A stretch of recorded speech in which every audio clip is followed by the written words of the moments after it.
तर यावेळेला वाल्मिक कराडवर मकोका का लावला नाही, सुप्रिया सुळे यांनी हा प्रश्न विचारलेला आहे। वाल्मिक कराडवर 302 कलम का लागत नाही? सरकारवर कुणाचं दडपण आहे का? राऊत, भुजबळ, अनिल देशमुखांवर कारवाई होते, वाल्मिक कराडवर का नाही? सुळेंनी सरकारला हा सवाल केला।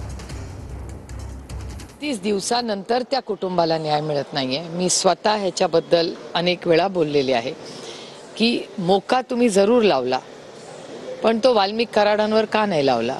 वाल्मिक कराडांवर 302 कलम लावावा ही मागणी सगळ्याच पक्षाच्या लोकांनी एकत्रपणे मिळून केलेली आहे। ते का केलं जात नाही? असं काय दडपण या सरकारवर आहे की बाकी सगळ्यांवर ऍक्शन होते आणि वाल्मिक कराडांवर होत नाही? संजय राऊत, नवाब मलिक, अनिल देशमुख, भुजबळ साहेब या सगळ्यांना जेव्हा ईडीच्या नोटिसेस आल्या, त्यांना अटक झाली, त्यांना बोलवण्यात आलं, सगळी प्रक्रिया झाली।